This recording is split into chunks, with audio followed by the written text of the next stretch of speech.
Bismillahirrahmanirrahim. Assalamu alaikum dear students. My name is Aisha Salim. I hope you all are fine and doing well.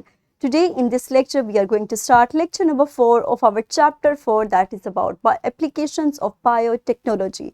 So आज के lecture को हम अपने previous lecture से ही आगे continue करेंगे जहां हम अपने previous SLO हम study करेंगे कुछ biotechnological real life problems को और हम introduce करेंगे कुछ interventions को उनकी effects को और उनके आउटकम्स को। तो let's start the lesson with an activity. यहाँ पर आपको एक एक्टिविटी दी गई है जिसमें कुछ सिनेरियोस कुछ प्रॉब्लम्स दी गई हैं। आप उन प्रॉब्लम्स को रीड आउट कीजिए और पॉसिबल सॉल्यूशंस को नोट डाउन कीजिए। सो अपनी वीडियो को कुछ देर के लिए पॉज कीजिए और इस एक्टिविटी को सॉल्व कीजिए। वेरी गुड, आई होप कि आपने इसको इजीली सॉल्व कर लिया होगा। Let's start the lesson. तो हमारे पास जो फर्स्ट प्रॉब्लम है that is the in response to a sudden outbreak of a new infection. किसी भी न्यू इन्फेक्शन की सडन आउटब्रेक पे हमारे पास किसी भी कंट्री के अंदर डिमांड होती है कि फौरी तौर पे वैक्सीन को प्रोड्यूस किया जा सके, उसको बनाया जा सके। तो इस तरह के प्रॉब्लम में एज अ बायोटेक्नोलॉजिस्ट आप क्या करेंगे, क्योंकि ट्रेडिशनली अगर हम वैक्सीन को जनरेट करेंगे तो हमारे पास 10 to 15 ईयर्स लग जाएंगे, जिसमें उसकी मैन्युफैक्चरिंग से लेकर उसके अप्रूवल तक प्रॉपर टाइम पीरियड रिक्वायर्ड होता है। तो एज अ बायोटेक्नोलॉजिस्ट आप किस चीज़ को, किस सॉल्यूशन को सजेस्ट करेंगे?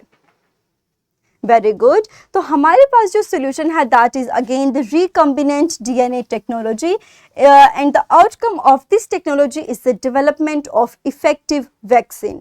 हम रिकम्बिनेंट डीएनए टेक्नोलॉजी को इस्तेमाल करते हुए वैक्सीन को जनरेट करते हैं और इसके कुछ प्रोसीजर्स होते हैं जहाँ पे पैथोजन को सबसे पहले रिसर्च किया जाता है कि हमारी बॉडी के अंदर वो किस किस्म की बीमारी फैला रहा है, उसका लाइफ साइकिल क्या है, वो किस तरह से रिप्रोड्यूस करता है और कौन सी इन्वायरमेंट उसको रिक्वायर्ड होती है ताकि वो बेस्ट तरीके से सर्वाइव कर सके। देन हम उस पैथोजन को स्टडी करने के बाद पॉसिबल वैक्सीन को डिज़ाइन करते हैं एंड इन कल्चर्स हम डिफरेंट एनिमल्स या डिफरेंट सैंपल्स के ऊपर उसको स्टडी करेंगे कि आइदर की वैक्सीन हमारी सूटेबल है या नहीं। उसके बाद क्लिनिकल ट्रायल होता है जिसमें उसकी फर्स्ट डोजेज दी जाती है। सबसे पहले ये डोजेज दी जाएगी कुछ वॉलंटियर्स को एंड देन हम अपनी अमाउंट को इंक्रीज करते हैं और जब ये वैक्सीन प्रूव हो जाए, इसकी एफिशिएंसी और सेफ्टी प्रूव हो जाए, the efficacy and the safety, तो आफ्टर अप्रूवल इसको प्रोड्यूस किया जाता है और फिर डिलीवर किया जाता है वैक्सीनेशन सेंटर्स की तरफ जहां पे डिफरेंट सारे लोगों को वैक्सीन लगती है। तो इस तरह से रिकम्बिनेंट डीएनए टेक्नोलॉजी की मदद से हम वैक्सीन को शॉर्ट टाइम के अंदर प्रोड्यूस कर सकते हैं और इसी तरह हम वैक्सीन को प्रोड्यूस करने के बाद उसकी फर्दर उसकी बेटरमेंट के लिए फर्दर स्टडीज़ को कंटिन्यू रखते हैं। अगर हम इसके इफ़ेक्ट्स को देखें तो हमारे पास इसी तरीके से वैक्सीन तैयार हुई थी कोविड-19 की, जिसमें हमने इस टेक्निक को इस्तेमाल किया था and biotechnology then accelerates the vaccine development for rapid response to the emerging disease like कोविड-19। और ज़रूरी नहीं कि ये कोविड-19 कोई भी ऐसी डिजीज़ हो, तो बायोटेक्नोलॉजी की इस प्रिंसिपल को इस्तेमाल करते हुए हम फौरी तौर पे कोई वैक्सीन जनरेट कर सकते हैं and it saves lives of the people by preventing illness. अगर इसके लॉन्ग टर्म इफेक्ट को देखा जाए तो it demonstrates the potential to address future health crisis and further इसको चैलेंजेस जो फेस करने पड़ते हैं that are vaccine distribution and acceptance that still remains an issue. Further अगर हम अपनी नेक्स्ट प्रॉब्लम की तरफ मूव करें तो that is about the food shortage. कुछ इलाके हमारे पास ऐसे होते हैं जहाँ पे क्लाइमेट चेंज की वजह से या फिर फूड या फिर ज़मीन की बंजर होने की वजह से फूड की प्रोडक्शन बहुत कम हो जाती है। तो इस किस्म की प्रॉब्लम में हम किस तरह से बायोटेक्नोलॉजी को इस्तेमाल कर सकते हैं?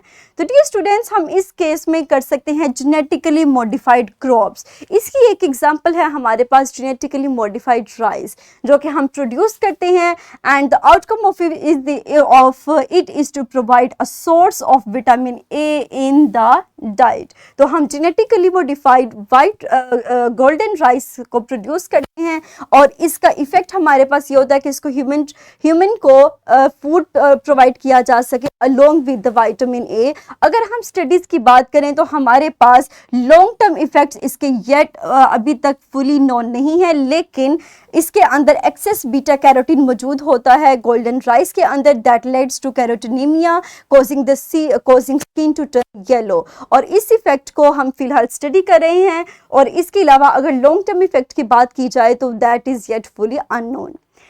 अगर हम नेक्स्ट उसकी तरफ आए, प्रॉब्लम की तरफ, तो that is the nutritional deficiency.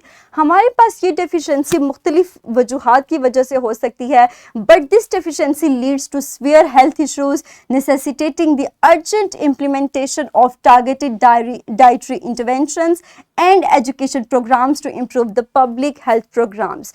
आज भी हमारी कंट्री में या इवन दूसरे कंट्रीज में बहुत से ममालिक हमारे ऐसे हैं जहाँ पे फूड की शॉर्टेज है, जहाँ पे लोगों को इनफ सप्लाई फूड की नहीं मिलती, और रिजल्ट क्या होगा, न्यूट्रिशनल डेफिशिएंसीज होंगी। तो इस प्रॉब्लम को पूरा करने के लिए हम ग्रो करवाते हैं biofortified crops, and the outcome of this is to improve the nutrition for communities. अगर हम इसके इफेक्ट्स की बात करें तो यही बायोफोर्टिफाइड क्रॉप्स प्रोवाइड करती हैं असेंशियल न्यूट्रिएंट्स डाइट में, और ये कम्बैट करेंगी माल न्यूट्रिशन से, उसके अलावा हेल्थ रिलेटेड प्रॉब्लम से। और इस तरह हम इस टेक्निक को इस्तेमाल करते हुए लोगों तक बायोफोर्टिफाइड क्रॉप्स को पहुंचाते हैं उनकी न्यूट्रिशनल डिमांड्स को पूरा करने के लिए। नेक्स्ट अगर हम देखें तो हमारे पास प्रिजर्वेशन एक बहुत अहम मसला रहा है। इस प्रॉब्लम में हमारे पास ऐसे रीजन्स जहाँ पे टेम्परेचर बहुत हाई होता है, ह्यूमिडिटी होती है, वहाँ पे फूड स्पॉइलेज के चांसेस बहुत ज़्यादा हो जाते हैं। तो इस तरह के एरियाज़ में फूड की स्पॉइलेज को कम करने के लिए या ख़त्म करने के लिए हम किस मेथड को, बायोटेक्नोलॉजी की किस टेक्निक को या किस सोल्यूशन को आप सजेस्ट करेंगे ताकि फूड स्पॉइलेज को मैक्सिमम हद तक रिड्यूस किया जा सके? Very good.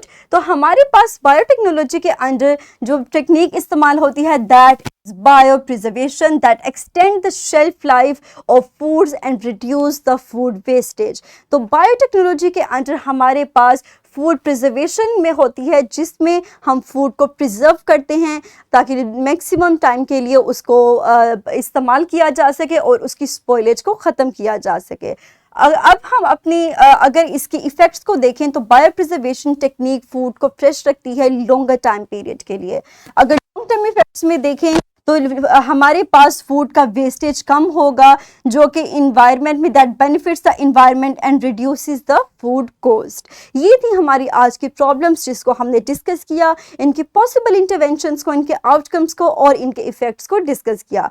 अपने लेक्चर को अगर हम समराइज करें तो आज सबसे पहले हमने देखा first biotechnological intervention that is the recombinant DNA technology, जिसके इस्तेमाल से हम फौरी तौर पर वैक्सीन को बना सकते हैं ताकि उसकी डेवलपमेंट से इफेक्टिव वैक्सीन बन सकें और हमारे पास लोगों को डिफरेंट इन्फेक्शियस डिजीज से बचाया जा सके, just like Covid vaccine.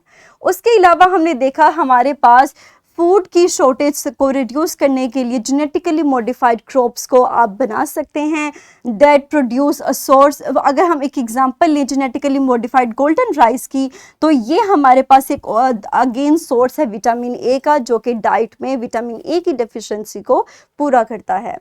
Next हमने देखा बायोफोर्टिफाइड क्रॉप्स का, जो कि न्यूट्रिशनल डिमांड्स को पूरा करने के लिए हमारी मदद करता है और ये इम्प्रूव करता है कम्युनिटीज़ की न्यूट्रिशन को, और it also combat with the nutritional deficiencies and also with malnourishment, और ये हेल्थ से रिलेटेड इश्यूज को रिजॉल्व करता है।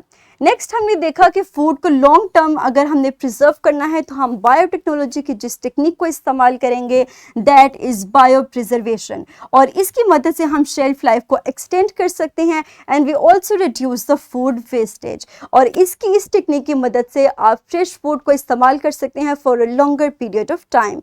सो that's all about the technique that we just studied. आज के लेक्चर में हम इन्हीं टेक्निक्स को हमने करना था, और इसी नॉलेज को अब अप्लाई करते हुए आप इस वर्कशीट को सॉल्व करेंगे। इसका लिंक आपको इसी वीडियो के डिस्क्रिप्शन में अवेलेबल है। So quickly pause your video for few seconds, click on the link to get access to this worksheet and quickly solve this. Very good, मुझे उम्मीद है कि आपने इस वर्कशीट को इजीली सॉल्व कर लिया होगा। That's all about the today's lecture. इंशाल्लाह हम अपने अगले लेक्चर के अंदर इसी नॉलेज को अप्लाई करते हुए कुछ स्किल्स को सॉल्व करेंगे। सो डियर स्टूडेंट्स, तब तक के लिए अपना ख्याल रखिएगा। Thank you very much and अल्लाह हाफिज़।